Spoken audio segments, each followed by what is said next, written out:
अहो, केकच एवढा सुंदर आणि टेस्टी झाला होता ना, तुम्हाला दाखवायच्या अगोदर आणि व्हिडिओ शूट करायच्या अगोदरच मुलांनी अर्ध्याच्या वर फस्त केलेला आहे.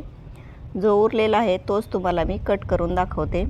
यावरून तुम्हाला अंदाज येईलच केक किती सुंदर आणि टेस्टी झाला होता. ते एकदम मस्त स्पंजी झालेला आहे.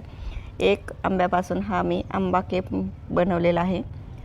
तरी करायला एकदम सोपा. ह्याच्यामध्ये मैदा, अंडं वगैरे अजिबात वापरलेलं नाही. शुद्ध शाकाहारी केक बनवलेला आहे.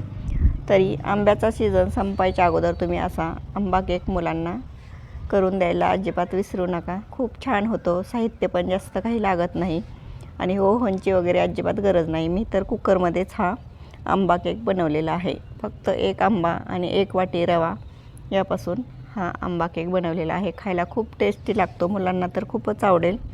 तर चला आपण कसा बनवला मी हा आंबा केक ते तुम्हाला दाखवते. ह्याच्यासाठी आपल्याला 1 आंबा लागणार आहे. गोड आंबा घ्यायचा. त्याचा गर काढून घेतलेला आहे 1 वाटी. 1 वाटी रवा घेतलेला आहे. अर्धी वाटी साखर, पाव वाटी तूप घेतलेलं आहे, साजूक तूप, आणि अर्धी वाटी साईचं दूध घेतलेलं आहे. एवढं साहित्य आपल्याला लागणार आहे आंबा केक बनवण्यासाठी. एकदम सोपी प्रोसेस आहे. काही अवघड नाही. अगदी तुम्ही पहिल्यांदा जरी बनवत असाल तरी खूप छान होईल केक. तरी इथं मी रवा आहे 1 वाटी, तो मिक्सरच्या भांड्यामध्ये घालून फिरवून घेतलेला आहे थोडासा आणि एका भांड्यामध्ये काढून घेतलेला आहे. आता जो आपण आंब्याचा गर काढून घेतलेला आहे तो मिक्सरच्या भांड्यात घालायचा. त्याच्यामध्ये अर्धी वाटी साखर, जे साईचं दूध घेतलेलं आहे आपण अर्धी वाटी, ते घालायचं आणि आता हे छान मस्त फिरवून घ्यायचं आहे मिक्सरला. किती मस्त छान पेस्ट झालेली आहे आंब्याची. आंबा खूप गोड आहे त्याच्यामुळे अर्ध्या वाटी साखर घातलेली. तुम्ही तुमच्या आवडीनुसार सुद्धा साखर वापरू शकता. आणि हे जे फिरवून घेतलेले आहे आंब्याचं मिश्रण ते आता आपण रव्यामध्ये घालून घ्यायचं आणि छान मिक्स करून घ्यायचं. आता वरून घातलेले पाव वाटी साजूक तूप घातलेले असेल तर तूप घाला, नसेल तर तेल घातलं तरीही चालेल. साजूक तूप घातल्यामुळं टेस्ट खूप छान लागते केकची, त्याच्यामुळं साजूक तूप वापरलेले. आता हे मिश्रण छान हलवून घेतल्यानंतर 10 ते 15 मिनटं झाकून ठेवायचं, म्हणजे रवा छान फुलतो आपला.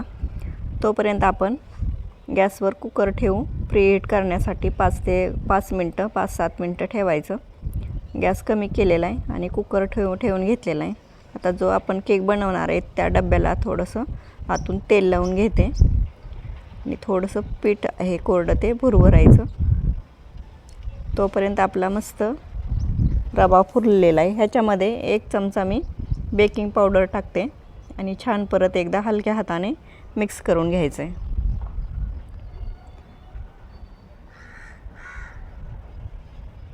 छोटा व्हिडिओ आहे, सर्वांनी शेवटपर्यंत पहा.